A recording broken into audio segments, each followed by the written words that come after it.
Esta conferência será gravada agora.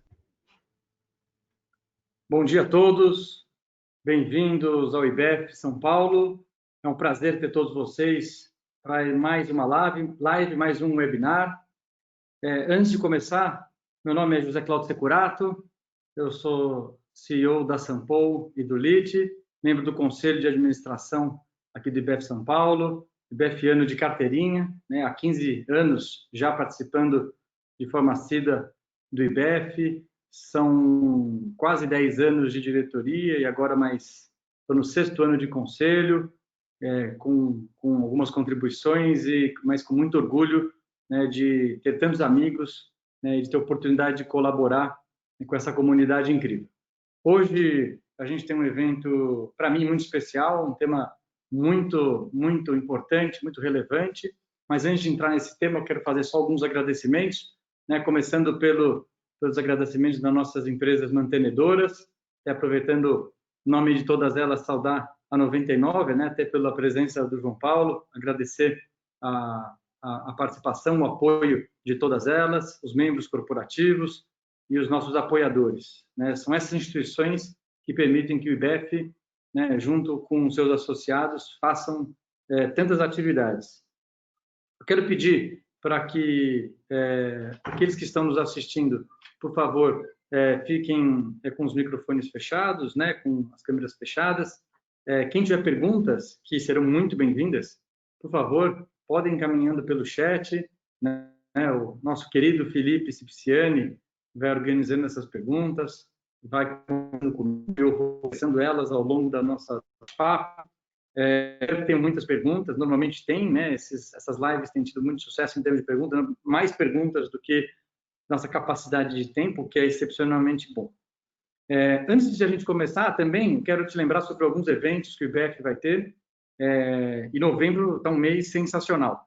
A gente, dia 9 de novembro, tem a cerimônia de premiação do Prêmio Revelação 2020, né? Um dos prêmios, sem dúvida, o prêmio mais importante para executivos, revelação na carreira de finanças do Brasil, né? Um prêmio absolutamente consolidado, mais de 15 anos de prêmio, um prêmio que tem revelado grandes talentos na área financeira, né? E premiados que têm mostrado carreiras brilhantes, né? Um evento que vai ser transmitido ao vivo pelo YouTube, pelo Facebook, pelo Instagram do IBEF, numa cerimônia obviamente diferente do que a gente fez nos anos anteriores. No dia 13, na hora do almoço, a gente vai ter um webinar com a apresentação dos finalistas do Prêmio Equilibrista 2020, né? Em que, só para lembrar, né, os 3 finalistas do Prêmio Equilibrista são o próprio Diego Barreto, do iFood, que está aqui com a gente, né? Honra, Diego, obrigado por estar aqui. O nosso querido amigo José Antônio Filippo, hoje, né, um CFO da Natura Co., um CFO super experiente, né, há muitos anos participando das atividades do IBEF, e o Tiago Azevedo, né, o CEO, o CFO, desculpa, do Mercado Livre, também 3 grandes nomes, 3 nomes espetaculares, 3 vencedores, sem sombra de dúvida. O processo equilibrista sempre muito acirrado, muito disputado, e eu acho que o IBEF tem conseguido trazer 3 grandes finalistas, mais uma vez, também para 2020. A gente tem um webinar no dia 17 de novembro sobre meios de pagamento, que vai ser, acho que é um dos temas também muito quente na área de finanças, que vai falar sobre questão de meios de pagamentos e Open Banking. Dia 24, a gente tem um webinar da Comissão Técnica de Controladoria, também com um tema bastante relevante, que é a democratização dos dados, usando Business Intelligence pelas equipes de negócio. Isso a gente acaba falando até aqui nesse nosso bate-papo, né, a questão de dados. Depois, dia 25 de novembro, a gente tem um webinar do IBEF Mulher, diversidade racial, barreiras e caminhos para uma liderança mais inclusiva, não preciso nem comentar a relevância do tema. Depois, por fim, a gente tem no dia 25 de novembro, no final do dia, às 18 horas, a cerimônia de premiação do prêmio Golden Thompson 2020, também vai ser uma transmissão ao vivo, num ano repleto de operações, em que a gente vai conhecer quem são os vencedores das categorias e o vencedor das melhores operações. Muito bem. Parabéns pelos todos envolvidos nesses eventos. Os eventos são absolutamente relevantes e imperdíveis. Hoje, entrando no nosso tema, a gente vai falar sobre tecnologia, digitalização e disrupção, como o CFO trata das questões dentro das suas responsabilidades. A gente não vai falar, nós vamos falar com 3 executivos super experientes, líderes, referência nas suas áreas. O Diego Barreto, como eu comentei, o CFO do iFood, o João Paulo Faria, CFO da 99, nossa querida Carla Leal, diretora de inovação da Way Carbon, completando o painel. A gente vai fazer uma dinâmica em que a ideia central é que cada um faça uma exposição inicial, para a gente ter uma contextualização, para que cada um possa firmar um pouco a sua visão de forma mais estruturada, e depois a gente vai entrar num bate-papo com perguntas e respostas, e desde sempre a sua pergunta é muito bem-vinda. Para a gente começar, eu vou passar então para o Diego, para ele começar a fazer a apresentação dele. Diego, por favor. Obrigado, Zé Cláudio. Muito obrigado de novo pelo convite. João Paulo, a Carla, prazer conhecê-los, né? A gente está aqui pela primeira vez tendo um papo assim, muito prazer. Bom, deixa eu gastar aqui 3, 4 minutinhos aqui na contextualização, e aí eu vou me permitir nessa introdução aqui não falar muito de finanças, né? Porque eu acho que precede a discussão de digitalização ou disrupção na área financeira, o que está acontecendo no mundo, o que está acontecendo no Brasil. Acho que é uma discussão que a gente precisa fazer uma reflexão muito grande. O processo de digitalização das empresas, das jornadas, ele é um processo que, em especial, começa a ganhar força lá na década de 80, e ele vai mundo afora a partir da década de 90 com a globalização, mas ele sempre ficou muito distante do Brasil, né? O Brasil é um país que tem muito pouco acordo bilateral assinado, muito pouco protocolo de tecnologia entre países assinado. O Brasil tem uma cultura de importar muito mais tecnologia do que desenvolver muito mais tecnologia aqui dentro de casa. E o Brasil é um país complexo para o estrangeiro vir trabalhar e para o empreendedor sair do zero e atingir um lugar interessante. O que significa que, ao longo do tempo, a gente criou um mercado no Brasil, uma economia, de forma geral, muito pouco competitiva. Essa não é a minha opinião, esses são os números, né? Se você olhar qualquer ranking de competitividade global, o Brasil tem posições horríveis, infelizmente. O que acontece é que, nos últimos anos, o processo de globalização, apesar de muito pouco discutido hoje, ele se intensificou, reduzindo muito as barreiras de entrada nos países, mesmo países como o Brasil.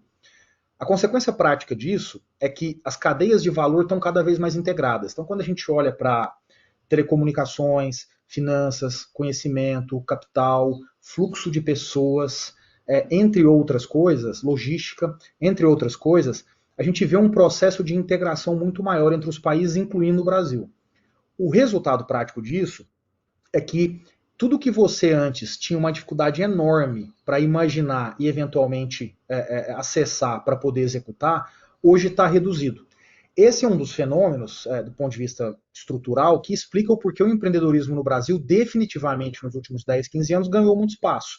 Por quê? Porque as pessoas agora conseguem efetivamente acessar um desenvolvedor e colocar uma ideia de pé, acessar um grupo de pessoas e achar uma incubadora para ajudar nos primeiros passos, né? Buscar por entidades, por instituições que provém redes de relacionamento que permitam startups chegarem a empresas grandes, por exemplo, para se tornarem clientes e por aí vai. Então, o Brasil passa exatamente por um movimento de inflexão de curva, na minha opinião. E aí eu queria trazer uma provocação aqui para finalizar a minha introdução, que é a seguinte.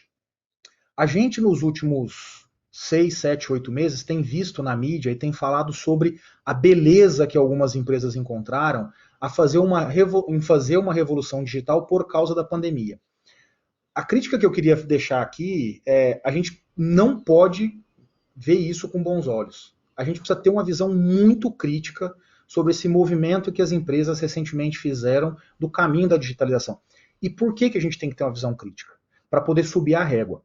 Não porque isso seja um problema, mas a realidade prática, nua e crua, é que o Brasil, há pelo menos 15 anos, ele tem, estruturalmente falando, uma capacidade de digitalização de modelos de negócio, de jornadas de cliente, de estudo, entre outras coisas, que permitiria tranquilamente a maioria das empresas brasileiras estarem muito à frente disso. Por que não fomos? Porque a competitividade é muito baixa. porque nós não temos efetivamente o nível de competição que existe nos Estados Unidos, na Ásia, entre outros países.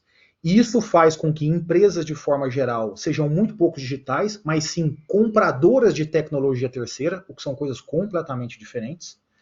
E, como consequência, isso chega com algum atraso em outras áreas da empresa, em especial áreas que não estão no front do negócio, como a área financeira. Então, enfim, queria fazer só acho que essa introdução para poder provocar aqui um pouco a turma, e aí a gente entra no específico logo mais com as perguntas. Não, excelente, Diego. Eu acho esse ponto super interessante, porque a gente vê fazendo um exemplo bem bobo talvez do que você está comentando, você vê um pequeno empreendedor com um quiosque num shopping, né, e aí vem a pandemia, fecha o shopping, aí ele monta o primeiro e-commerce dele, ou começa a vender pelo WhatsApp, pelo Instagram, ele acha que ele é digital, né? Sendo que ele poderia estar fazendo isso há 20 anos, há 15 anos, há 10 anos, né? E aí, ou Exatamente. no meu setor, que é nutrição, né, você vê uma escola entrando, dando aula pelo Zoom, achando que está arrebentando, né? Só poderia ter feito por Skype Exatamente. há 15 anos atrás. Cara, Essa régua é muito baixa, achar que agora é digital, né? exato, e a gente precisa ter essa régua assim, porque é o seguinte, a gente só consegue chegar em algum lugar se a gente tiver o mindset para aquilo. E não que a gente foi obrigado. Então a brincadeira que eu faço é a da saúde. Se você aos 20, 30 anos de idade tem um mindset que é, cara, eu preciso ser saudável, eu preciso chegar bem na minha velhice, você vai fazer isso numa boa, de forma orgânica e constante. Se você chegar aos 60 anos e falar, agora eu tenho que estar saudável, você não está saudável. Você fez uma adaptação rápida para sobreviver. São coisas completamente diferentes. Legal, legal, gostei da analogia. Carla, por favor, coloca para a gente as suas primeiras visões sobre o tema. Bom, talvez eu seja, assim, talvez um pouco mais otimista em função da minha história, assim, e das coisas que eu vivi.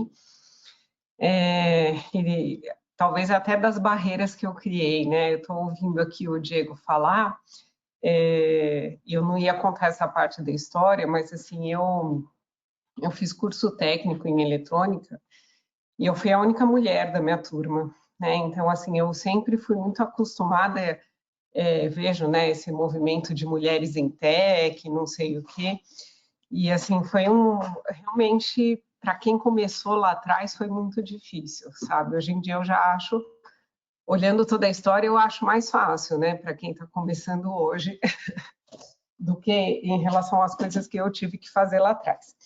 Mas eu ia justamente começar contando um pouco da minha história para contextualizar os meus pontos de vista. Eu comecei a trabalhar no começo da minha carreira quando começou aquela primeira onda de implementação de ERP no Brasil. E eu concordo assim um pouco com o Diego nesse sentido de que a gente importa tecnologia e tal, né? Mas para vocês terem uma ideia do que eu estou falando, a SAP nem estava no Brasil ainda quando eu comecei a trabalhar com ERP.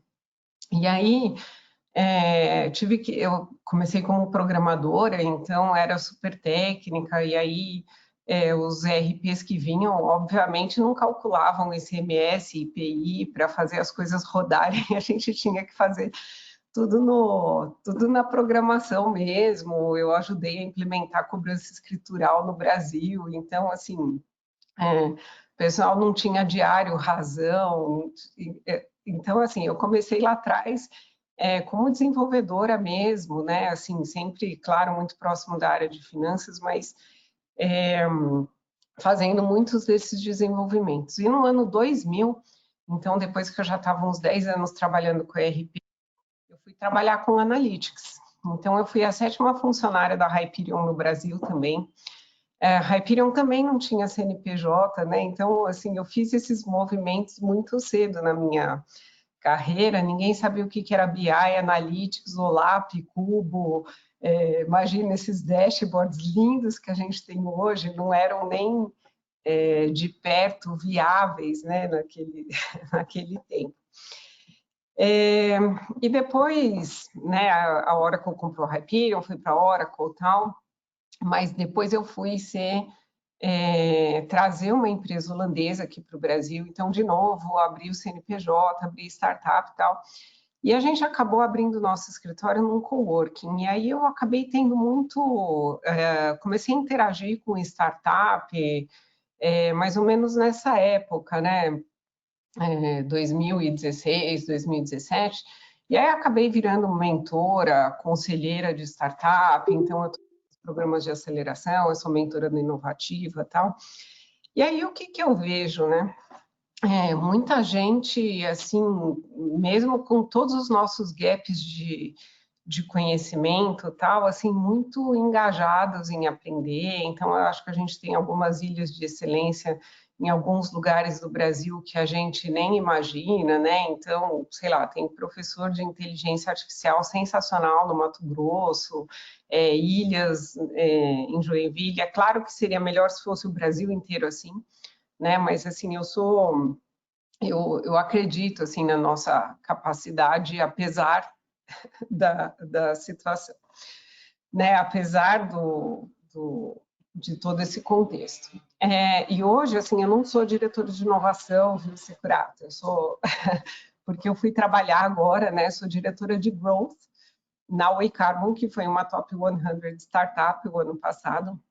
E como diretora de growth, então, meu papel é justamente acelerar vendas, cuidar do marketing e cuidar de toda essa parte de expandir a internacionalização, né? Porque eles já estão em vários países, mas tem que expandir mais ainda. E aí é até engraçado lidar tanto com marketing, porque o marketing está quase virando finança já, de tanto número que a gente tem no marketing, do funil, quando você coloca numa ponta para fazer o ROI, para virar conversão. Então, eu acho que todas as áreas, de uma certa maneira, elas estão convergindo para uma certa linguagem. Né? Mas aí, na Way, como executiva, eu acho que assim, eu vivo essa realidade, né, de a gente ter que decidir se vale a pena a gente pegar um dinheiro de fundos de investimento e acelerar, ou se não, porque é uma empresa extremamente saudável, a gente cresce 40% ao ano, tem rentabilidade né, uma boa rentabilidade. Então, para que eu vou pegar, colocar um sócio, gerar um estresse e não sei até que ponto isso é necessário. E a gente está vendo essa pandemia para a gente, ela sim ajudou, mas talvez não no sentido dessa digitalização que a gente está comentando, né? Mas no sentido de alavancar o nosso propósito, porque a Way Carbon é uma empresa que tem 14 anos e a gente tem sistemas para gestão de ESG. Né? Então, como a mudança climática entrou no topo da pauta depois da pandemia, a gente todo dia recebe um cliente que quer fazer precificação de carbono, o outro que quer emitir o título verde, o outro que quer fazer um relato integrado, o outro que quer responder, receber um rating lá do MSCI e precisa responder para melhorar seu rating. Enfim, são muitas e muitas demandas e que a gente vê que isso está impactando a organização como um todo. Né? Então, o nosso desafio lá é como que eu vou, até que ponto eu vou pegar os meus recursos, os meus investimentos, onde eu coloco no desenvolvimento de produto, onde eu coloco em expandir a força de vendas ou a parte de delivery. Então, as nossas questões, assim, um pouco de finanças, elas estão mais relacionadas a essas questões de crescimento propriamente dito. Tá?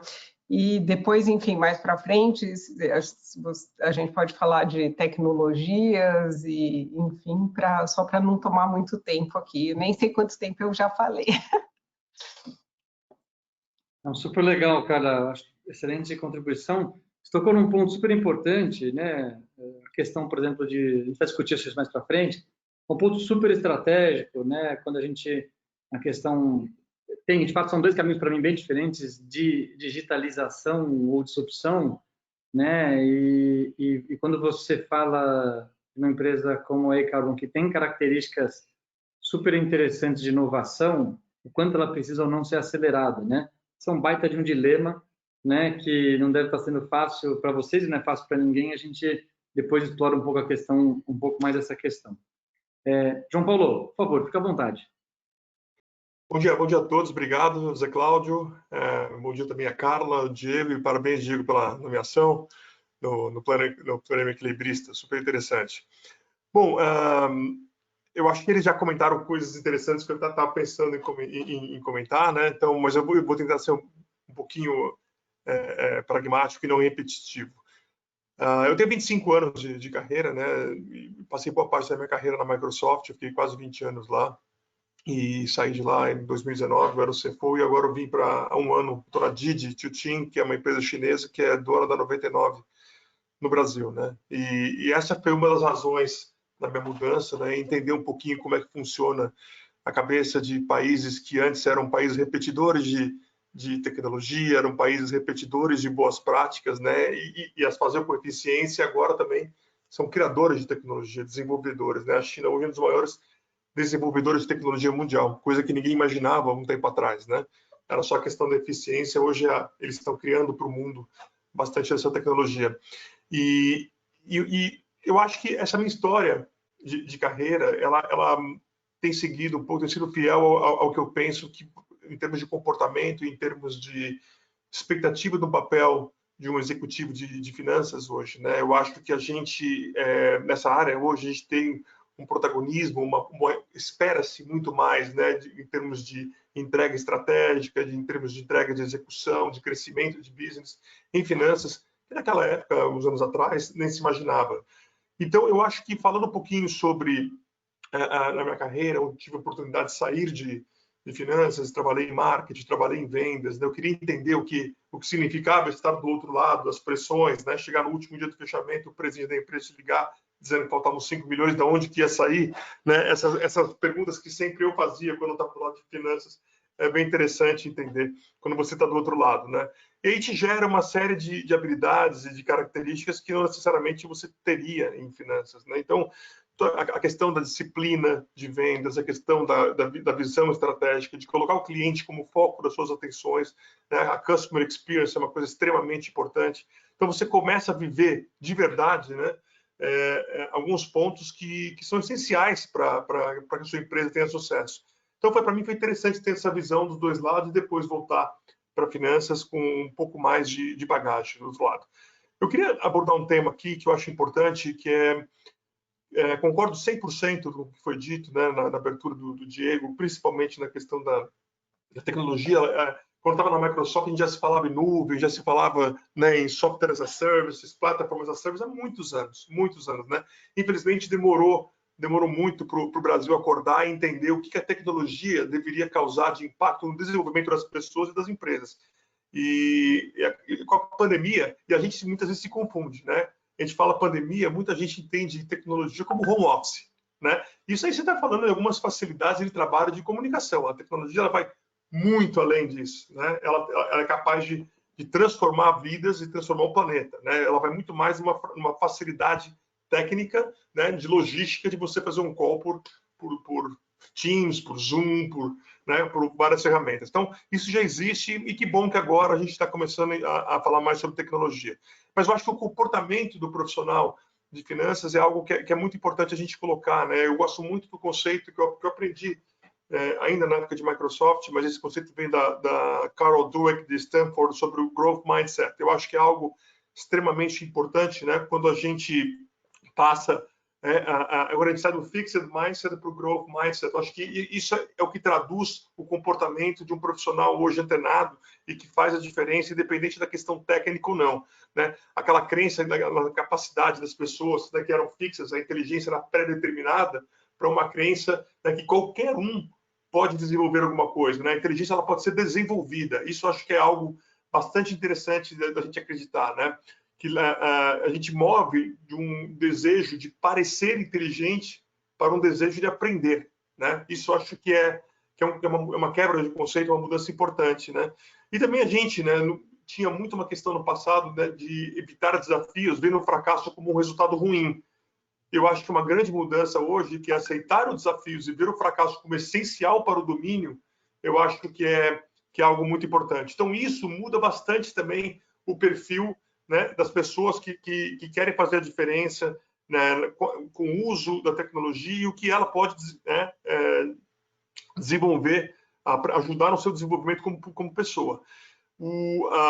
Eu acho que características como aquela pessoa que é um excelente comunicador ou comunicadora, né, que é um storyteller, que a gente fala, que é a pessoa que tem a capacidade de transformar, sintetizar o complexo, pessoas que têm capacidade de simplificar, não só na fala, não só na transmissão das ideias, mas como também, né, nos processos da sua empresa, etc., porque são muitas informações, são muitos processos.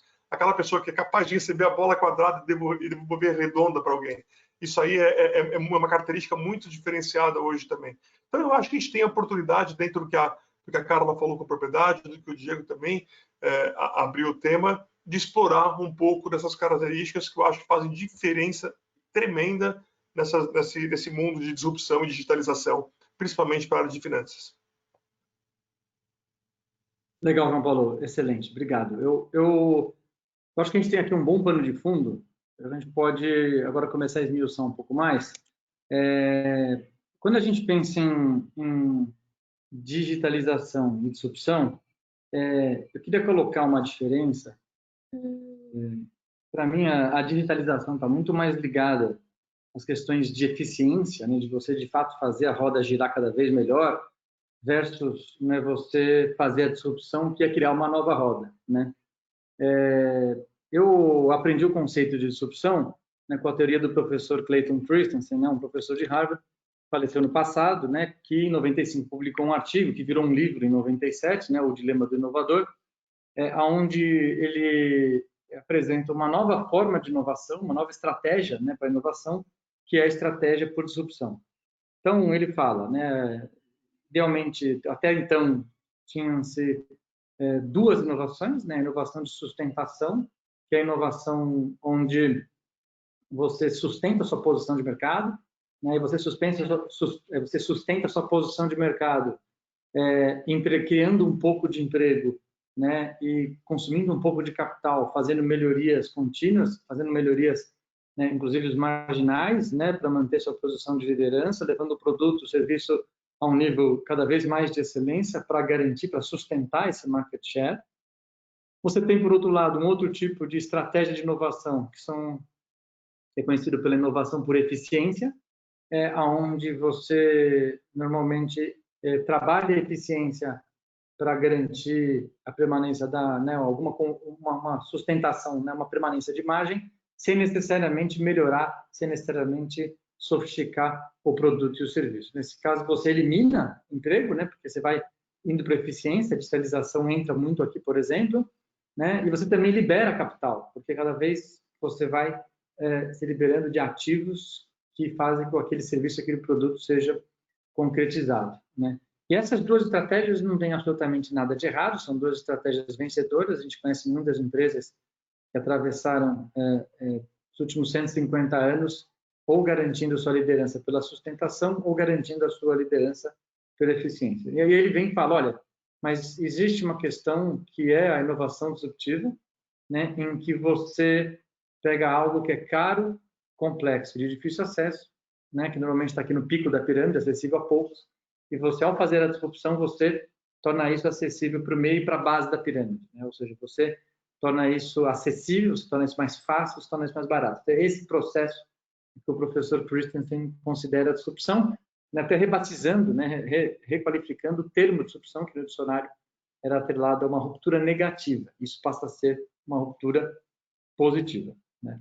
Um pouco nesse contexto, né, que, claro, eu estou simplificando em virtude até do tempo, mas tentando contribuir até nivelar um pouco com quem está assistindo a questão da disrupção, porque disrupção não é um sinônimo de uma inovação muito, muito forte, né, como a gente fala que tudo é disruptivo, né?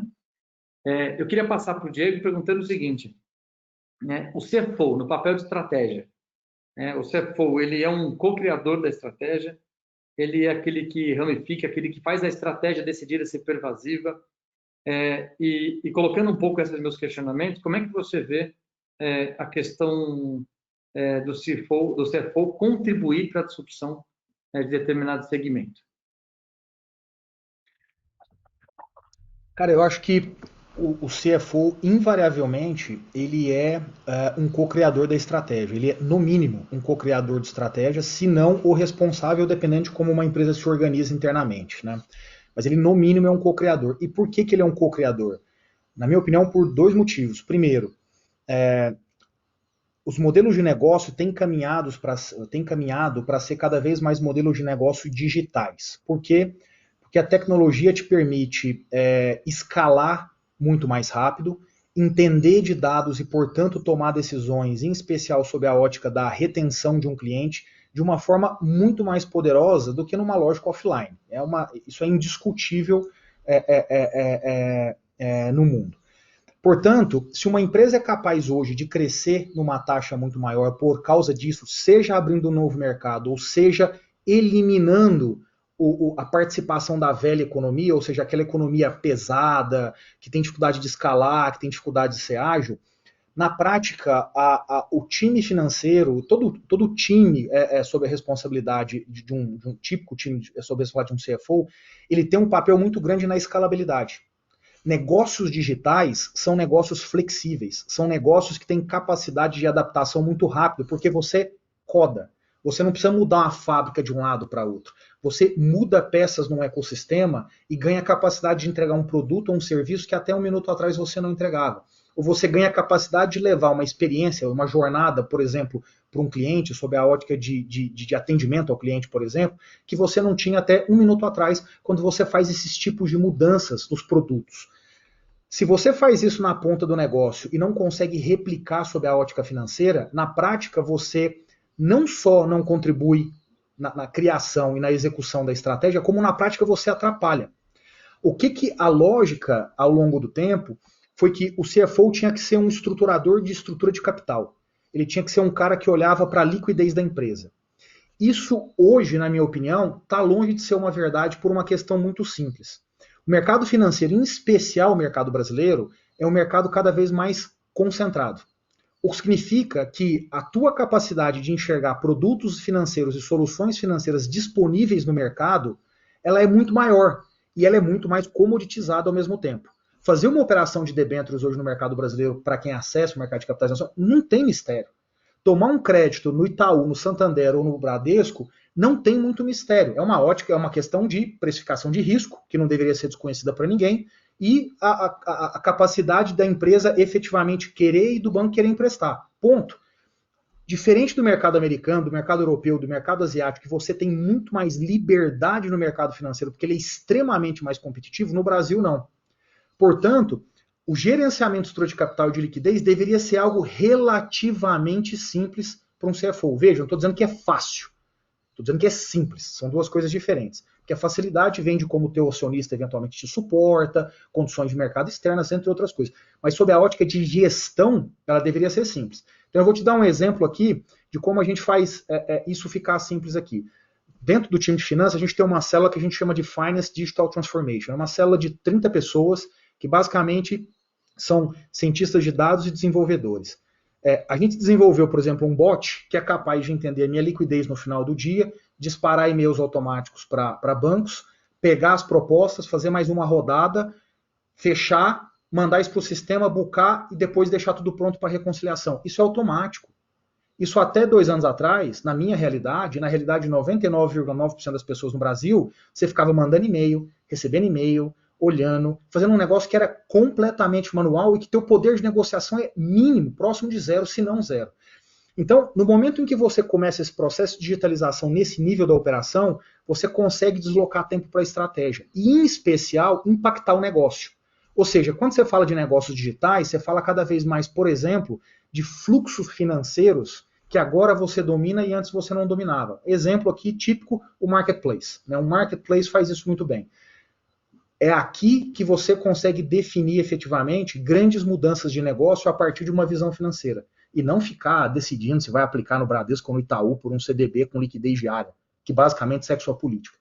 Então, esse deslocamento, Zé Claudio, ele te permite ser alguém que contribui muito mais com a estratégia, porque você efetivamente fica muito mais próximo do negócio.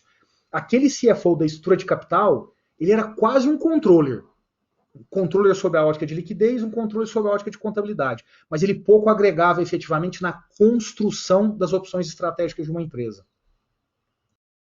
Legal. E cara, pegando um ponto aqui do Diego, quando a gente pensa... Achei muito legal, porque a gente está usando digitalização de uma área com tecnologias exponenciais para contribuir para a disrupção, né?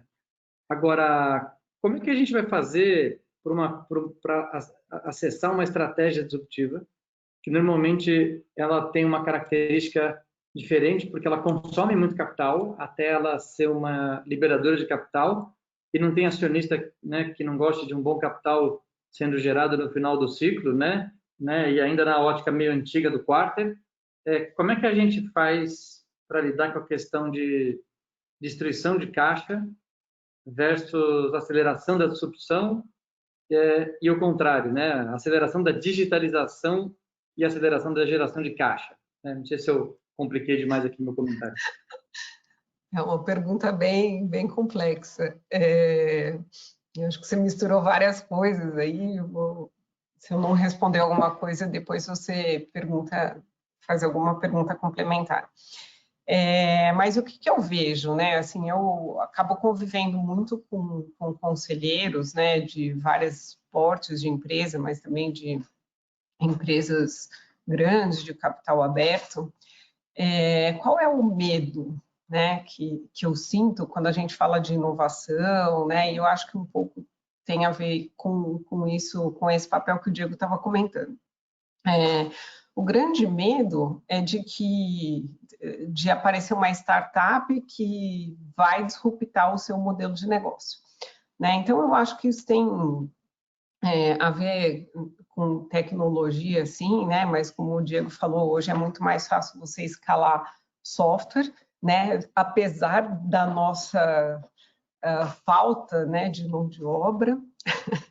Eu acho que a gente tem um gargalo assim de pessoas assim gigantesco. Acho que é um dos principais problemas que a gente tem no país. Mas o que eu vejo assim em relação até o que o Diego comentou como principal desafio é o seguinte: como que eu me preparo, né, para poder exercer esse papel mais estratégico? Né? Então, porque muitas vezes essa disrupção, ela não vem necessariamente da tecnologia em si, porque as tecnologias estão aí, estão dadas, né? E então é claro que a gente tem que conhecer, tem que saber o que é inteligência artificial, para que serve, IoT, como que a gente liga um dispositivo físico num digital e para de vender só o físico e passa a vender uma assinatura de dados, né? Então, eu assim, leio muitos sinais do mercado em relação a isso, mas eu acho que esse é um dos principais desafios, né? Quais são as competências que o pessoal de finanças tem que desenvolver para entender desses, não só das tecnologias, mas também dos modelos de negócio.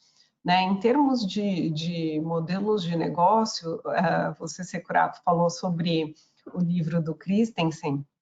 Eu gosto muito de usar o Super Pumped, que é o livro que conta a história do Uber, né? Que é como surgiu esse modelo de negócio mais disruptivo, tal, e que hoje é seguido, né, por muitas outras empresas, enfim.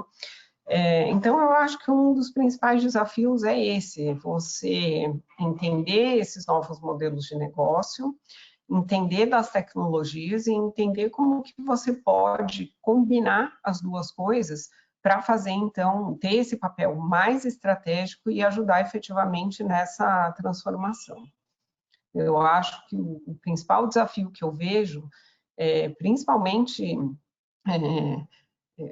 assim, eu acabo convivendo muito com conselheiro, né? E os conselheiros, eles têm muito background ou de finanças ou jurídico. E esse é efetivamente um grande desafio, né? Como que eu venço essa barreira de conhecer essas tecnologias, esses novos modelos e aplicar no meu negócio. Não, sensacional, cara. Não, eu acho que foi... Eu adorei quando você comentou que o conselho, né, muitos membros de conselho têm medo de ser disruptado por uma startup. Eu acho isso sensacional, acho que eles têm que ter medo mesmo, né? Mas eu vejo ainda um conselho muito burocrático, né? Muito de olhar no retrovisor, especialista em gestão de riscos, né? E que tem medo de ser disruptado pela startup, mas também não ter a coragem, né, de ser o empoderador da disrupção, né? Então, João Paulo, vou passar essa para você, mas acho que todos podem comentar, tá? Porque esse é assim, o CFO que quer.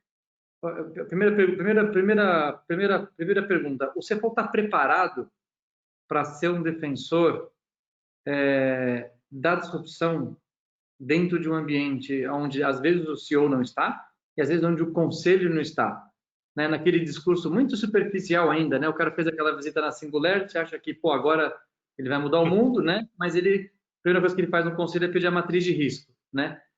Como é que você enxerga isso, o CFO, o papel estratégico como defensor da disrupção, né? Como é que você vê se as pessoas estão prontas, não estão prontas? É um desafio forte. Como é que você enxerga isso, João Paulo? Eu acho que sim, José Cláudio. O CFO, em tese, ele tem que estar preparado para substituir, né? Para representar o CEO, representar o conselho, porque ele é um formador de estratégia dentro da empresa. Ele, em teoria, né, a área de finanças é uma área que teria que ser a disruptiva em adoção de tecnologia nas empresas, né? Eu acho que sempre onde eu estive, eu coloquei minha área como piloto para testar nova tecnologia, e eu acho que isso sempre foi muito bem-vindo. Acho que então, a gente tem uma tendência natural de adoção, e eu acho que sim, a gente que consegue realmente alavancar, né, em cima dessa tecnologia e consegue ser mais disruptivo, a gente consegue ter melhor previsibilidade, maior controle de risco e compliance também, né? Eu acho que a partir do momento que você tem visão da estratégia, você conhece, né, a experiência do teu cliente, você conhece o teu produto, você entende o teu mercado, você entende os riscos que você pode tomar para escalar no seu mercado e que você, acima de tudo, tem a capacidade de empoderar as pessoas da sua equipe, eu acho que aí sim o CFO, né, ele está preparado para assumir responsabilidades maiores. A questão do empoderamento, acho que são duas questões que são muito importantes para que tudo isso aconteça. A primeira é o empoderamento, né? 3, na verdade. A primeira é a democratização da inteligência artificial, né, e da tecnologia. Hoje ela é acessível a qualquer empresa, né? É certo o que o Diego falou, que muitas vezes as empresas elas compram a tecnologia do que simplesmente elas desenvolvem o que elas precisam, mas é importante as empresas saberem que a utilização dos dados hoje é uma questão fundamental. Claro que numa empresa da nova economia é vida, é o ar, é o novo bacon, é o ar que a gente respira, mas nas empresas de outras indústrias também é importante, porque hoje as empresas não aproveitam mais do que 10% dos dados que elas próprias geram.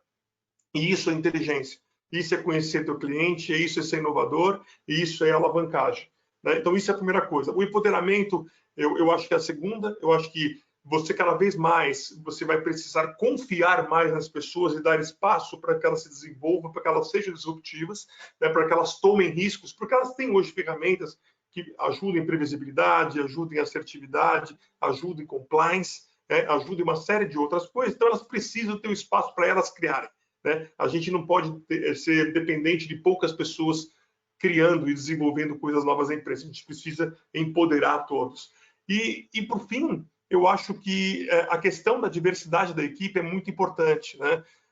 Hoje eu contrato pessoas para a minha área, pessoas que vieram de produtos, pessoas que vieram de negócios, pessoas que vieram de customer experience. Por quê? Porque eu acho que é um complemento para a área, para a área de estratégia de finanças, né? Para a gente ser mais completo e entender todos os pontos que envolvem a questão principal da empresa, né? E, ao mesmo tempo, a gente também poder contribuir com o desenvolvimento das pessoas, trazendo pontos mais específicos e técnicos de finanças. Acho que todos se complementam.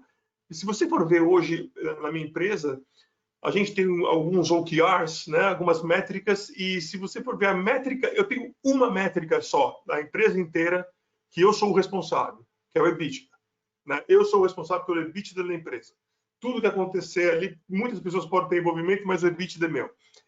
Mas as outras todas as métricas que eu tenho na empresa, eu tenho Risk Perception, Price Perception, Customer Satisfaction, Market Share do produto A, B, C, categoria, etc, etc, etc.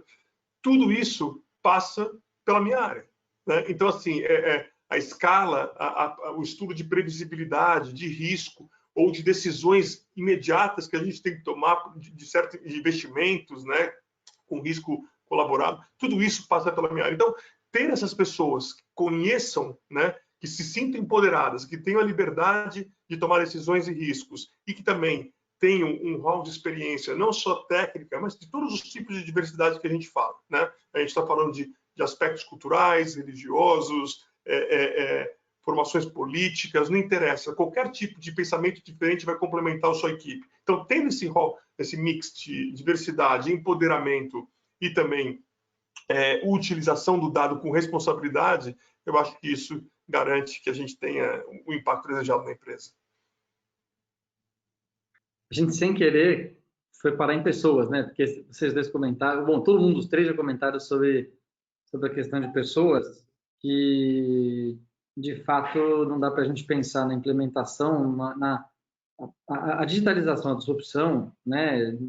Não é um processo, é uma cultura, né? Você tem, até para você fazer bem qualquer um dos dois, né?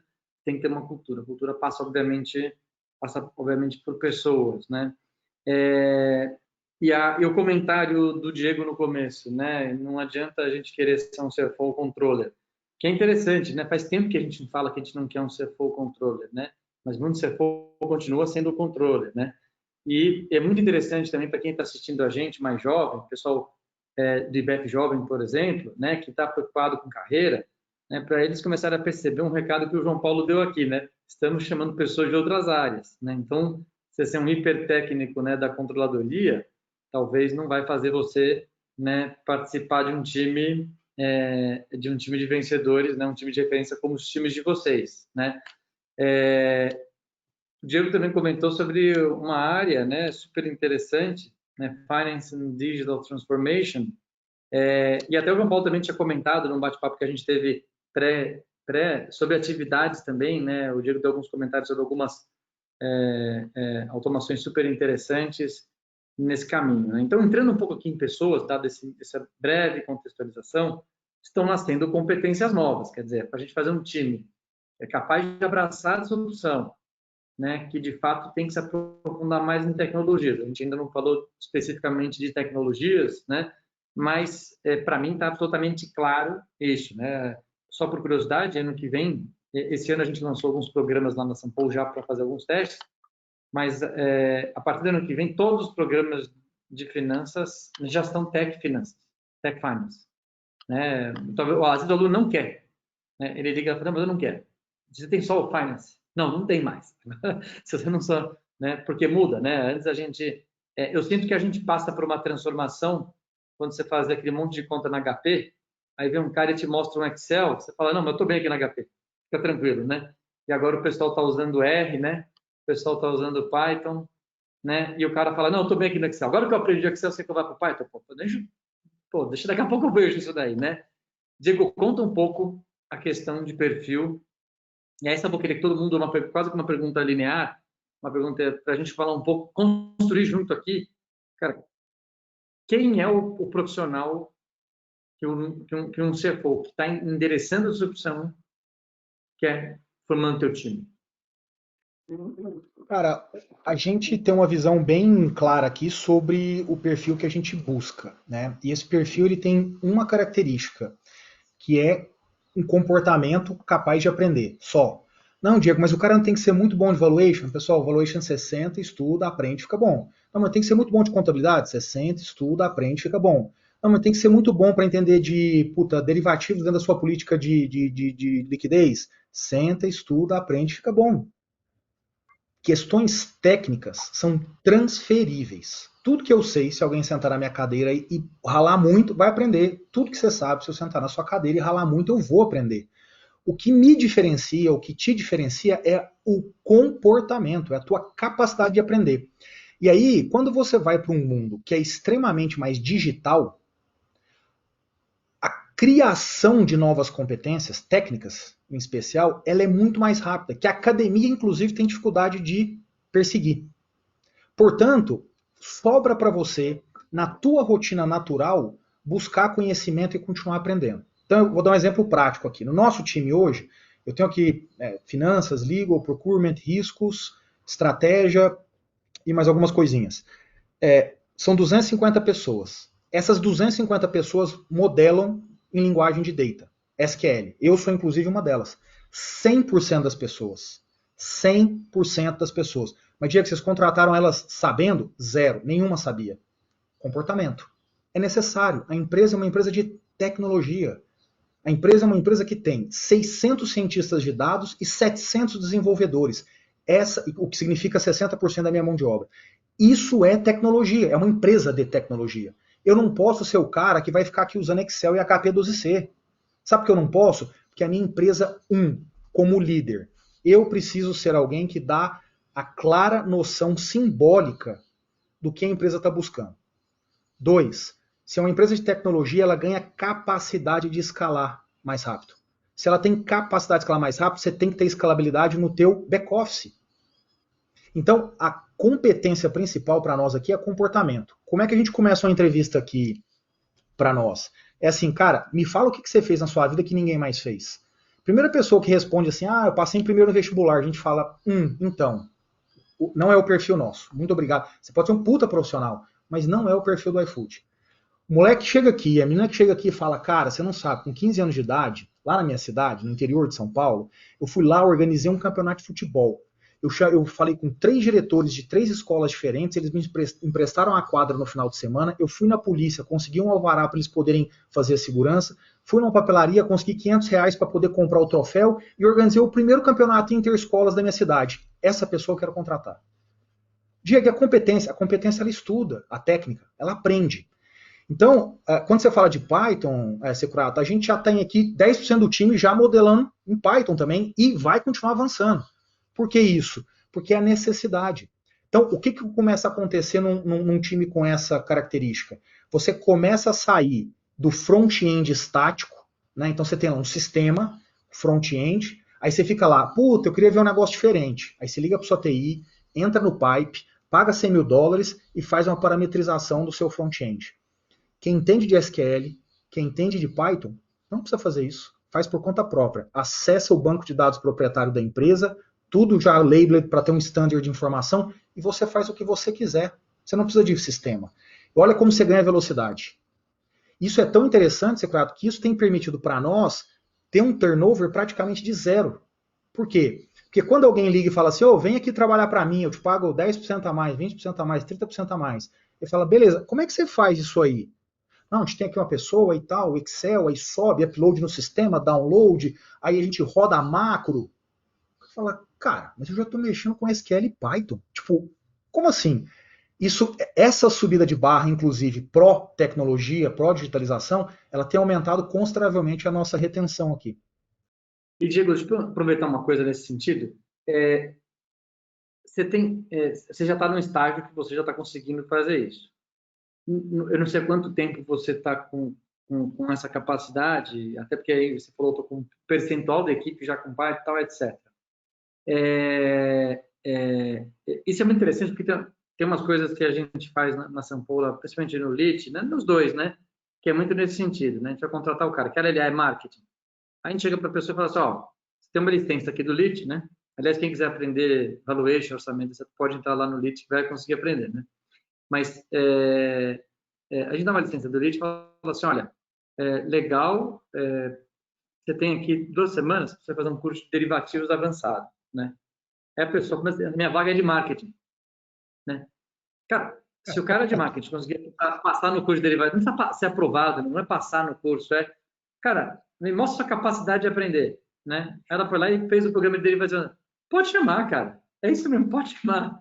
Tá dentro, né? Porque aprende qualquer coisa, cara, entendeu? Ou seja, ela mostrou uma capacidade nesse sentido, né?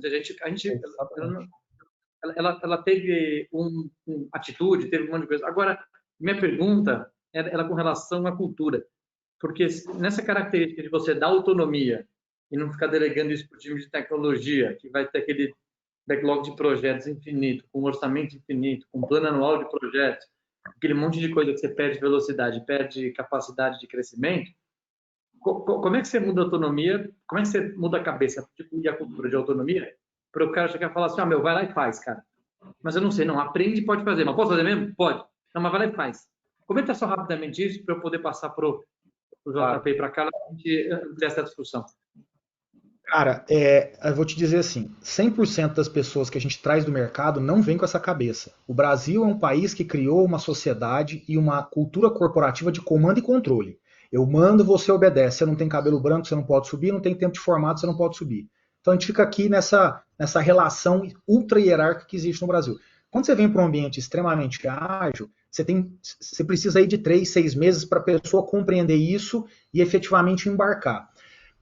O ponto, Securato, é o seguinte: quando a ferramenta está na sua mão e o banco de dados está na sua mão, eu não preciso dizer vai lá e faz. Porque tá lá. Né? É tipo colocar um prato de comida na sua frente. Eu não preciso falar, cara, coma. Tipo, acabou de chegar, tá quente, tá na sua frente, o garfo e faca. Então, aqui você, de novo, volta para a questão da cultura. Eu não preciso te dizer o que fazer, eu tô te dando, tá tudo aqui, ó, é teu. Eu vou pegar aqui um exemplo interessante disso. A gente costuma ter pessoas aqui, Secretário, que chegam para poder para uma posição de liderança e eles geralmente se assustam com isso. Como é que a gente faz para deixar essas pessoas extremamente tranquilas? A gente começa a trazer essas pessoas para determinados ambientes em que a gente mostra assim, cara, procura um comitê aqui. Procura uma política aqui para questões que são irrelevantes para uma empresa. Aí a pessoa olha e fala, não tem. Exemplo, política de reembolso de almoço, né? Ele fala, mas como assim, você não tem aí, Diego? Não. Mas como assim, cara? Então, cara, é simples. Se você tiver que contratar uma pessoa para gerir sua empresa e não confiar que ela vai ter bom senso para comer, você contratou a pessoa errada, cara. Você está com a pessoa errada, você não está com a pessoa certa.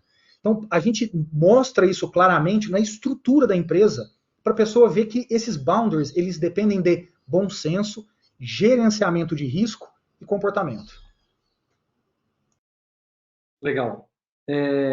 Carla, vamos colocar mais um tijolo na discussão de pessoas. Como é que você vê, né, o profissional para trabalhar nessa nova área de finanças, mais uma nova área, né? Sempre se reinventando. Eu concordo muito com o Diego, assim, bastante mesmo. Então, eu contei um pouco da minha história, mas não contei outra parte da história, né? Eu fiz doutorado em finanças, e aí a minha tese de doutorado foi impacto das mudanças climáticas, ou o impacto das finanças nas mudanças climáticas e vice-versa, né? Então, das organizações. Então, durante 16 anos, eu dei aula tanto de ética e sustentabilidade, quanto de finanças para um monte de MBAs.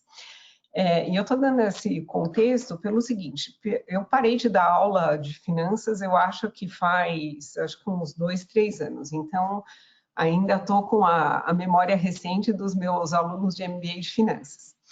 E aí, então, assim, só para complementar uma coisa que o Diego falou, eu concordo muito. Eu acho que essas questões, olha, aprender, evaluation, derivativo e blá, blá, blá, assim, quando você já tem uma base, eu acho que realmente é uma questão de quantas horas você vai sentar e assim, você vai pegar o curso certo, o curso errado, alguma hora você aprende. Super concordo com isso. O que eu vejo em termos de hard skill, que é uma coisa que eu gostaria que a nossa educação evoluísse muito? Estatística, porque eu acho que é um gap de conhecimento. Eu fiz mais recentemente um cursinho de R, e para mim foi tão frustrante ver que é uma linguagem tão parecida com uma linguagem que eu programava há 30 anos atrás, e também Python, acho que essas linguagens, elas são assim, SQL é bem simples, né, de você trabalhar, enfim. Mas o que eu vejo não adianta você ter a linguagem e você não saber colocar um modelo correto, né? Então, eu acho que ainda vejo um grande gap de conhecimento de estatística, que é falta muita base conceitual, né? Então, eu vejo, às vezes, modelos errados, e eu acho que, assim, conhecer estatística é fundamental para você também entender depois inteligência artificial. Porque senão a inteligência artificial te dá uma resposta, você não consegue detectar que nessa resposta tem um viés, porque isso pode ter sido balizado ou por um modelo errado, enfim. Né? Então, eu acho que em termos de hard skills, o que eu acrescentaria ao que o Diego falou é essa parte de estatística. E em relação aos soft skills, que também eu vejo como uma coisa muito importante, é disciplina. Então, o Diego falou, né, dessa questão do comando e controle, mas eu acho que existe uma outra questão da própria cultura do brasileiro, né? A gente, assim, não sei como falar isso da maneira mais apropriada, mas eu acho que a gente é pouco disciplinado, né? Culturalmente, né? Então, eu acho que uma coisa que, assim, a gente tem que aprender muito quando a gente entra numa empresa, trabalhar com essas metodologias ágeis ajuda muito a desenvolver mais essa disciplina, a trabalhar muito melhor nessas entregas e fazer com que essas entregas elas sejam muito mais consistentes e efetivamente saiam de uma maneira mais rápida. Então, todas essas metodologias de Scrum, por exemplo, em que você tem as retros, em que você aprende a dar feedback de uma maneira apropriada, lidar com isso, aprimorar o processo, eu acho que em termos de soft skill é o que eu acrescentaria aí, é o que o Diego falou. Muito, muito legal, Carla. Se eu pudesse colocar um tijolinho no que você falou, eu acho que a disciplina é cumprir a regra de reembolso de despesa corretamente. E responsabilidade é não precisar da regra, né? Então, falta um pouco da disciplina, né? Porque até com a regra o pessoal não cumpre, mas falta o senso de responsabilidade de conseguir definir seus próprios parâmetros, né? Dentro de um colegiado, dentro de um ambiente, né? João Paulo, eu vi que você já estava pronto para falar, fica à vontade. Não, eu identifiquei, engraçado, né? Coincidência, 300% quando o Diego falou de cabelo branco, eu me senti identificado, mas acho que é uma questão, aqui não é de experiência, acho que é mais genética mesmo. Mas de novo, não repetindo tanto que a cara do Diego falaram, eu acho que tem algumas características que eu acho que são muito interessantes. Estava lembrando de uma entrevista que eu fiz outro dia num candidato, né? Era uma posição bem técnica, bem específica, e eu passo por todas as entrevistas do meu time porque eu quero conhecer as pessoas, principalmente para olhar a questão de valores e cultura, né? Eu acho que é importante ter essa tranquilidade. E uma pergunta que eu vi uma pessoa preparada, uma pessoa técnica, etc., e eu fiz a pergunta para ela: olha, como é que você imagina que vai ser o mercado de vendas de liquidificadores nos próximos 3 anos no Brasil? Né? O cara me olhou e achou que era uma pegadinha, né? Eu falei assim, não, eu estava querendo entender, né? Como é que ele pensava fora da caixa, né? De um setor que ele mal conhecia, como é que ele ia articular uma ideia? Não tinha certo ou errado, eu entendo muito menos do que ele, talvez, de liquidificador, mas eu queria entender um pouco como é que ele tinha se sentia à vontade de tomar o risco, de explicar, de criar um raciocínio e ter capacidade comunicativa, né, para isso. Então, eu concordo, né? A gente está saindo de alguns chavões, daquele super cara com diploma da melhor universidade, com a experiência XPTO. Não, a gente está preocupado com pessoas que tenham curiosidade, que tenham obsessão pelo aprendizado, né? E que, principalmente, na questão cultural, elas gerem um ambiente positivo. Muitas das empresas, algumas até hoje, elas ainda funcionam muito no modelo meritocrático comparativo, né? Que isso gera uma competição que muitas vezes não é a melhor para a empresa, que não gera o desenvolvimento correto. Então, a gente precisa hoje, né, entender aquela pessoa que consegue gerar uma energia positiva dentro do time, que consegue fazer com que os outros tenham sucesso, né, acima de tudo, e principalmente pessoas que não tenham medo de errar, que tenham medo, que tenham aquele apetite, aquela curiosidade e se comunique de maneira efetiva. Então, eu acho que é esse o perfil, né? Quando fala em SQL, eu gosto muito, né? Porque eu sou um pouco suspeito, fiquei quase 20 anos lá na Microsoft, não aprendi como eu deveria, mas eu concordo plenamente que essas habilidades individuais na indústria que a pessoa pertence fazem a diferença nessas habilidades, a sua independência, a sua rapidez, porque se você não fizer, o teu concorrente está fazendo, eles estão tomando decisões mais assertivas e mais rápidas. Então, é uma habilidade também que, se a pessoa aprende, ela vai usar isso em todas as oportunidades que ela tiver até em outras empresas. Então, olhando um pouco na parte de cultura, eu acho que esse ambiente de colaboração, de geração de energia positiva, de deliver for results, né? Aquelas pessoas que ainda não é só a pessoa ser companheira, a pessoa ser prestativa, ela precisa entregar resultados também, né? Make no mistake, isso vai ter que acontecer. Mas dentro do ambiente de colaboração de todos possam crescer e principalmente definir o que é prioridades, o que é urgente e o que é necessário, né? Ter essa habilidade de tomar decisões, porque a gente tem dificuldades em deixar coisas para trás, né? A gente, de uma certa forma, quer sempre fazer e entregar tudo. Eu acho que a gente tem que quebrar pratos, né? A gente tem que separar o que é urgente do importante e tomar decisões. Isso é mais importante. E fazer. Eu acho que se tiver pessoas com essas características, criatividade, obsessão pelo aprendizado, humildade, energia, comunicação, eu acho que esse perfil é o que eu estou buscando muito mais do que um gênio técnico. O João Paulo, você está com um pincel na mão? É isso? É meu toque. Mas você pinta, tal? Você... Não, é do meu filho. É do filho. Curioso. Você estava falando, me chamou a atenção. Falei, pô, o cara deve ser um artista aí, está escondendo o jogo aí. Legal. Não, ainda não cheguei nesse ponto, é claro. O filho pinta melhor que a gente, né? Muito, muito melhor. Muito melhor. É o meu caso também, né? JP, deixa eu aproveitar para uma pergunta que o Felipe faz. Ele pergunta o seguinte: você vê um perfil generalista, um grande potencial para o futuro de empresas com DNA de digitalização? Com DNA de, perdão? Digitalização.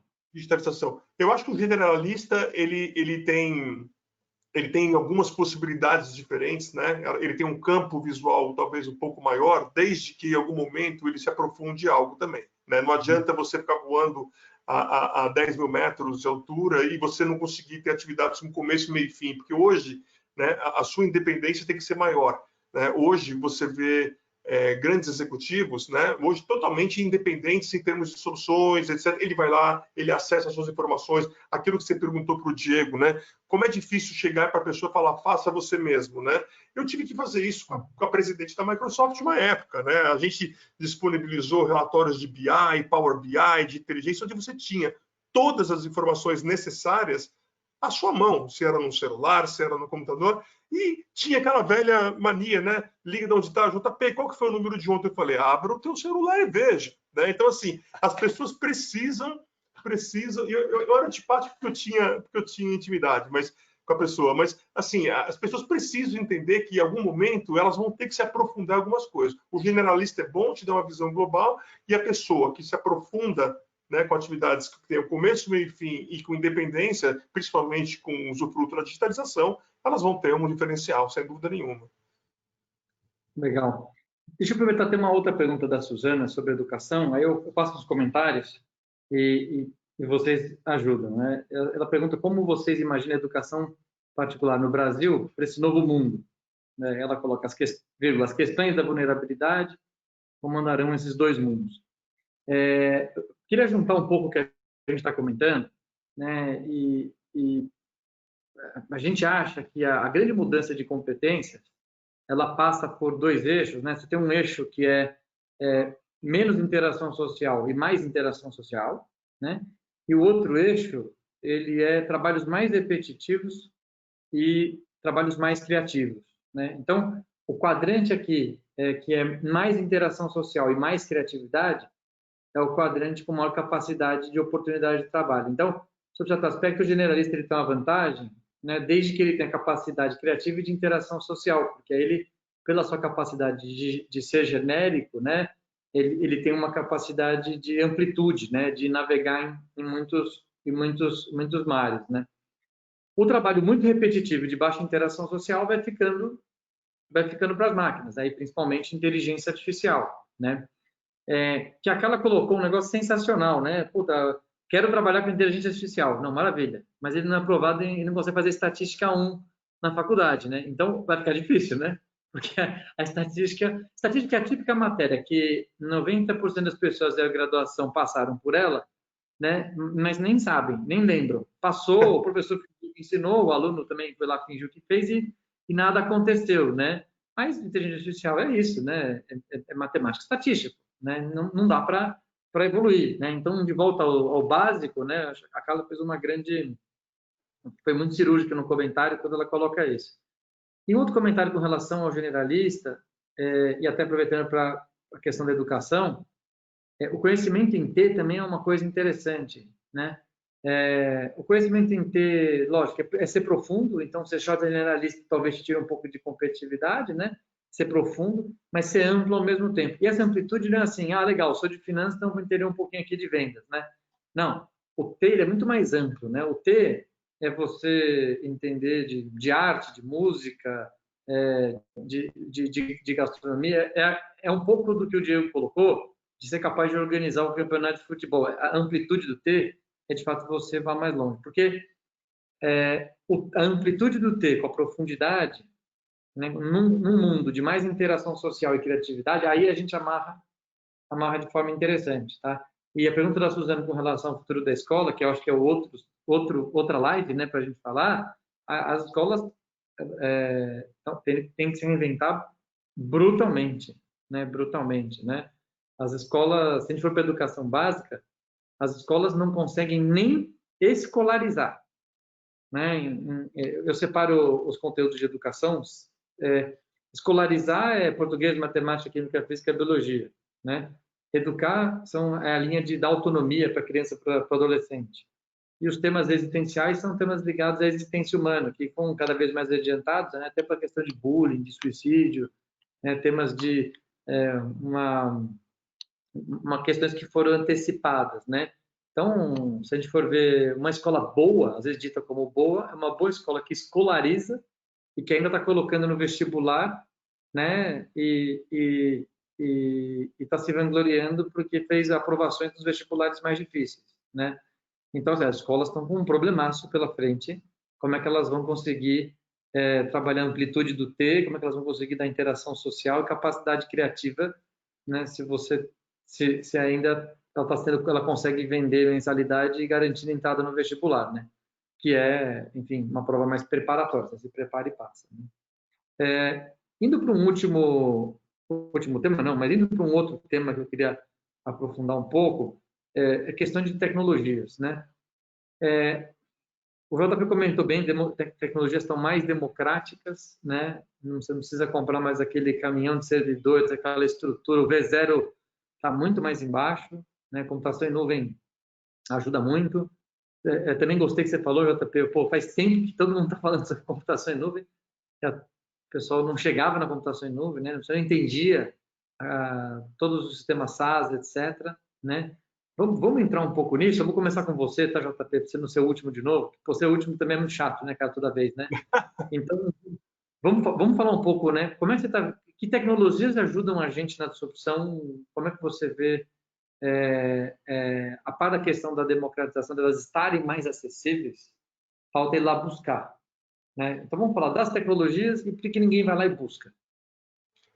Eu acho que a gente ainda consegue perceber claramente uma certa aversão a riscos nas empresas, né? Principalmente quando você fala da gestão dos dados. Por incrível que pareça, muitas vezes você vê empresas de governo, né? Setores do governo muito mais abertos à questão da computação na nuvem e serviços na nuvem do que até mesmo empresas privadas. Claro que quando você fala de bancos grandes, etc., há uma tendência natural a que eles tenham a própria infraestrutura, mas muitos já perceberam, né, que hoje eles vão ser menos competitivos gerenciando todo esse capex da infraestrutura e principalmente perdendo oportunidades de operações de blockchain e coisas do tipo, que são super importantes. Mas o que eu vejo é que as empresas hoje elas entenderam, né, que com essa explosão de dados e de devices, ela precisa de uma capacidade computacional muito maior do que ela tinha antes, porque ela precisa da disponibilidade não só da informação, né, como também o cruzamento dessa informação para uma melhor tomada de decisões. E muitas vezes ela não tinha infraestrutura que lhe dava essa inteligência para tomada de decisão. Então ela está entendendo, né, que ela precisa ter dentro do seu um custo menor com infraestrutura e uma velocidade, um serviço na nuvem seguro, rápido e barato, porque também ela não vai ser competitiva. Então, isso hoje acontece, né?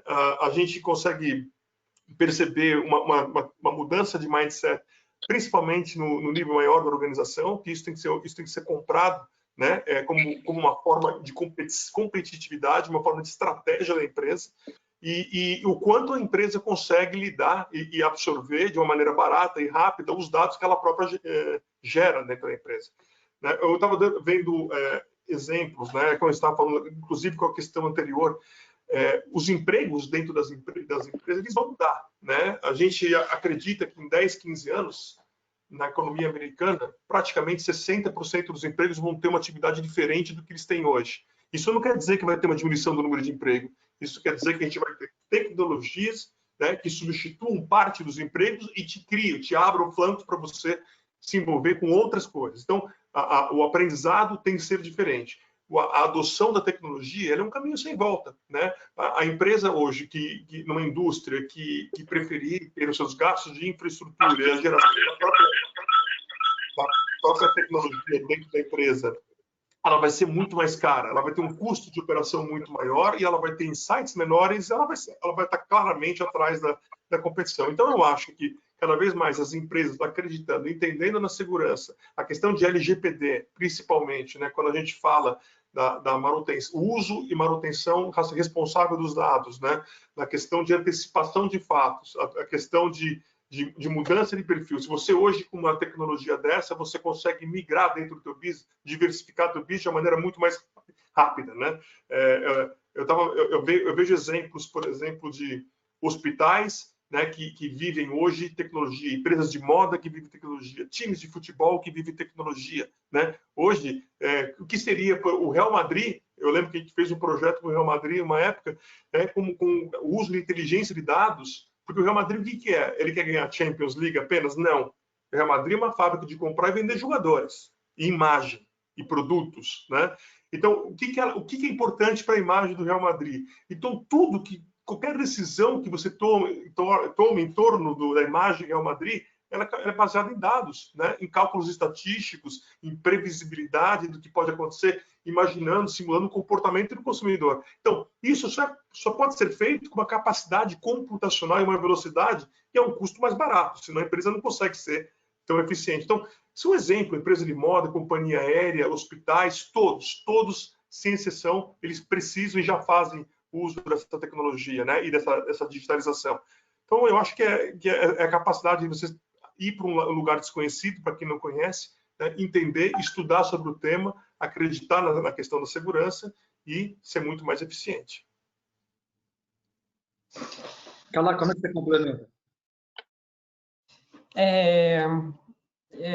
Concordo bastante com o JP. Queria comentar duas questões aqui. Eu acho que, assim, com essa facilidade de acesso, eu acho que muitas áreas das empresas, elas vão no Go Horse.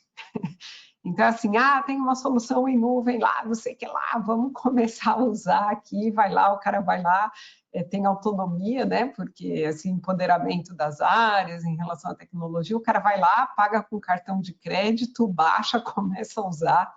E aí, eu vejo que, assim, qual que eu acho que vai ser o próximo, assim, nightmare das empresas, né? Essa questão de arquitetura de sistemas, quer dizer, um vai lá, usa uma tecnologia, o outro vai lá, então é multi-cloud, multiplataforma, multitudo, e no fim, assim, uma das grandes questões que eu vejo como um dos grandes desafios é realmente essa questão de arquitetura de dados, né? Então, chega uma hora que o número de uma área não conversa mais com o número de outra área, porque cada um tem lá as suas fontes de dados, enfim.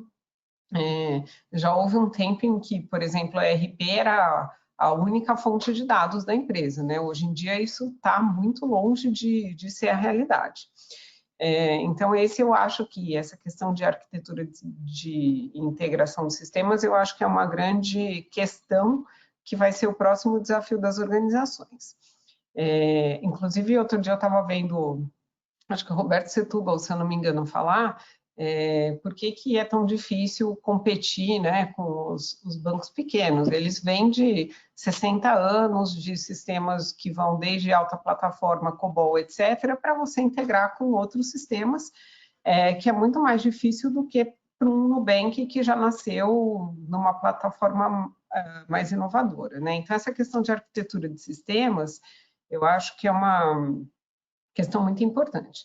E a outra coisa, né, o pessoal fala muito de dados, tal, e eu vou contar aqui que eu fiz recentemente. A gente fez 23 entrevistas com 23 executivos. E aí a gente tentou usar a inteligência artificial, né, tanto da Amazon quanto do Google, né, o Speech to Text, para transcrever essas entrevistas, para ver se a gente conseguia acelerar esse processo do desenvolvimento da pesquisa. Gente, essa é uma super experiência que eu recomendo, assim, porque a gente fala em inteligência artificial, acha que está no estado da arte, né? Mas quando a gente trabalha com texto, por exemplo, aí a gente começa a ver que, porque principalmente o público de finanças trabalha muito com dado numérico, então dado numérico é uma ciência um pouco mais dominada, assim, né? Mas quando a gente começa a trabalhar tanto com imagem quanto com texto, aí que a gente consegue ver que ainda tem muito chão para a gente percorrer, né? Então, super recomendo para quem ainda não fez uma transcrição usando essas ferramentas para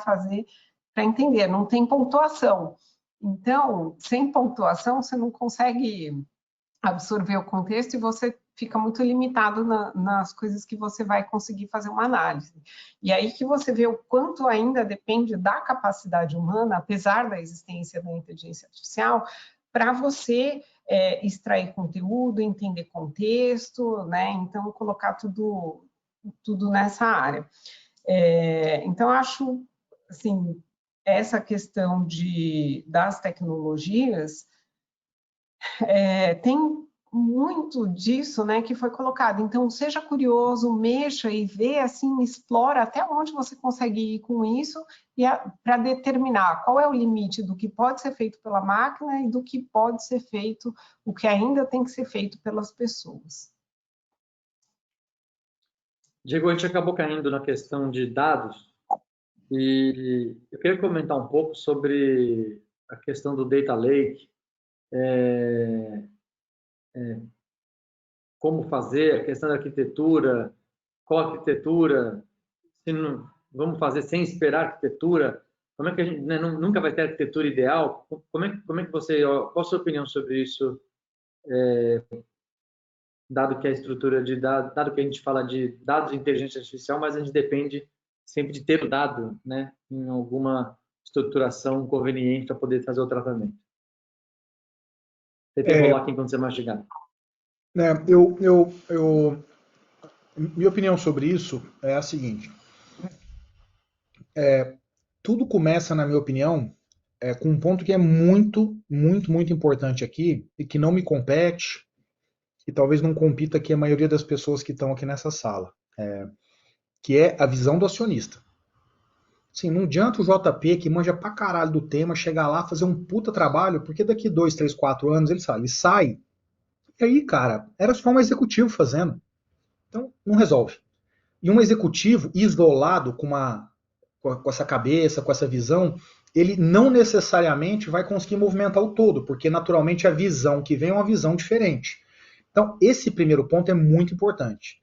Assim, a gente precisa ter muita clareza que a discussão de digitalização e como consequência, chegando nos dados que você mencionou, Securato, ela vem do ponto de vista de visão do acionista. O executivo, ele deveria ter a capacidade de transformar nessa visão a execução de uma estratégia digital, né? Por que isso é muito importante? Porque se isso vem do acionista, isso abre caminho em maior ou menor velocidade para que você estruture a companhia sob a ótica de dados. Então, tudo que a Carla mencionou aqui sobre a ótica de arquitetura, e o próprio João Paulo também mencionou, se você não estruturar a empresa como um todo, o poder que você tem, ele fica limitado. Então, a título de exemplo aqui, eu uso o SAP como RP aqui no iFood. Todos os dados do SAP, eles vão para o Data Lake, assim como o Salesforce do time comercial, assim como o sistema do time de legal, assim como o sistema do time de atendimento, e por aí vai. Assim como todos os tickets abertos no atendimento a clientes, e por aí vai. O que significa na prática que eu, então, tenho a capacidade de acessar aquilo e com a minha imaginação e a minha capacidade, extrair algo muito poderoso. Se eu não tenho esse nível de integração, na prática você fica limitado.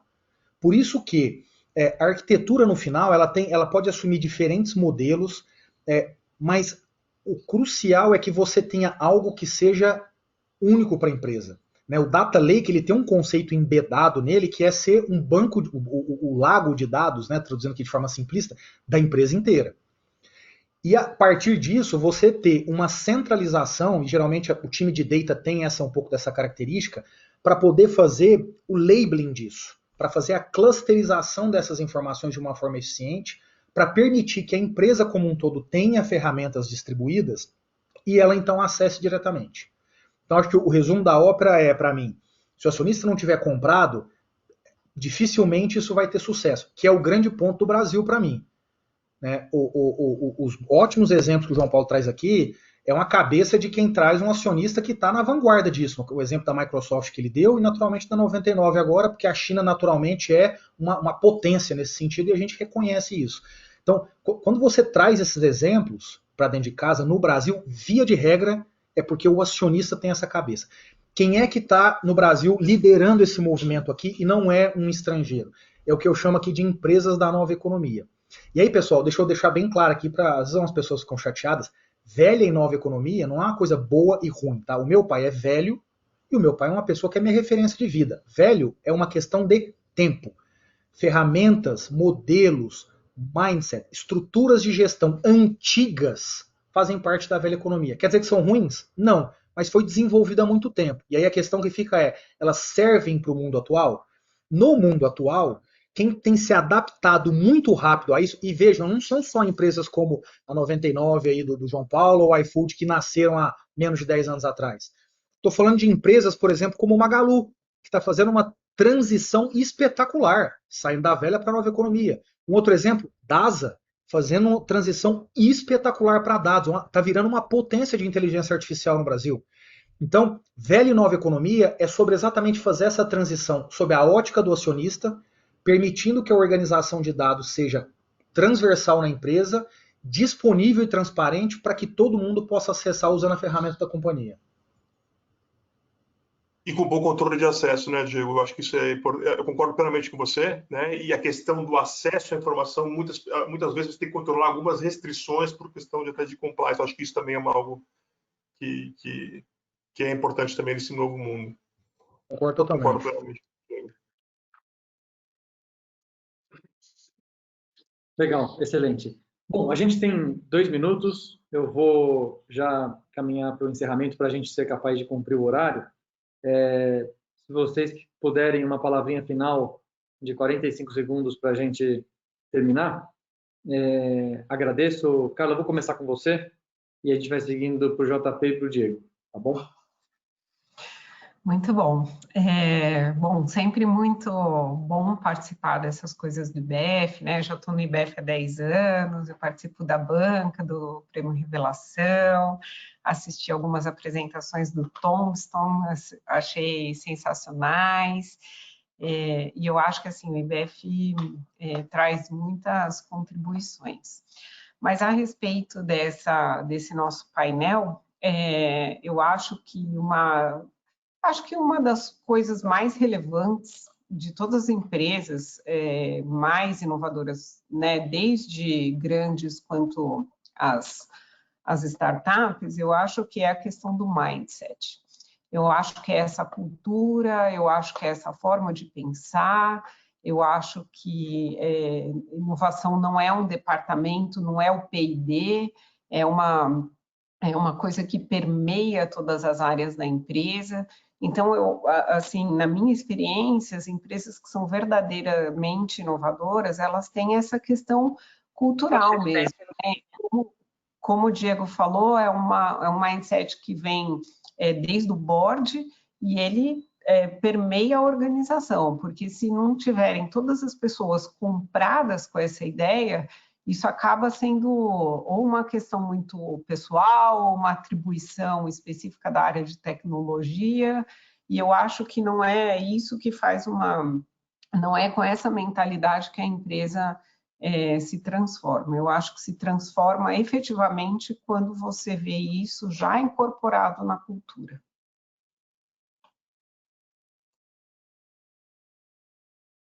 totalmente, concordo, Carolina.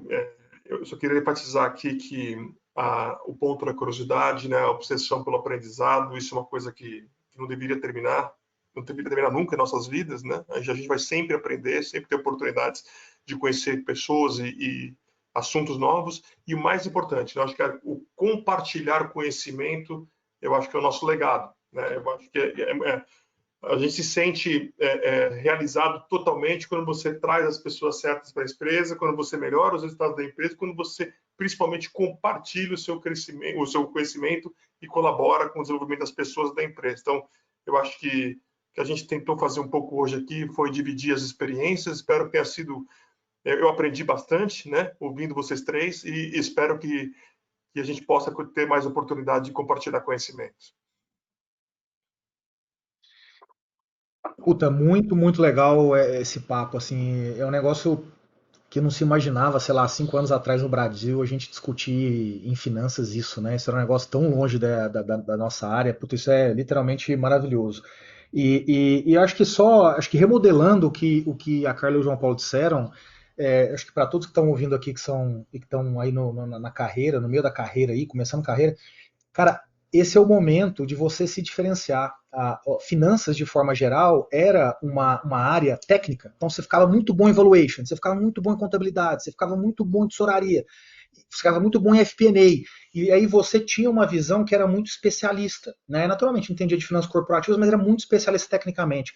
O que está acontecendo agora é uma capacidade de aprendizagem de uma forma muito maior, e que te ensina na prática navegar de forma ampla. É um pouco do T que o Securato comentou, né? De você, talvez a tua profundidade aqui seja exatamente essa capacidade de aprender sobre dados, aprender sobre tecnologia e a partir disso ir usando áreas afora. Talvez você na tesouraria não precise ser o cara que entenda perfeitamente de curva de juros. Você talvez tenha um especialista lá para isso, mas você vai ser o cara exatamente que vai fazer essa amarração para permitir que isso tudo funcione numa velocidade muito boa.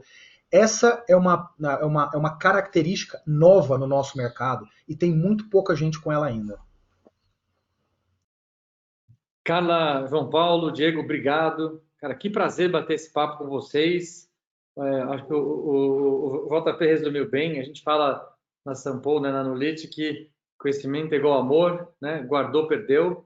Né? Então tem que compartilhar, tem que passar para frente, senão não serve para nada, né? E, cara, eu fiquei realmente muito feliz de bater esse papo com vocês. Acho que a gente trouxe coisas muito legais, coisas novas. Espero que todos tenham gostado. Obrigado a todos que acompanharam a gente aqui até o finalzinho.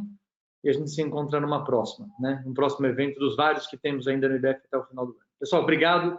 Bom dia a todos.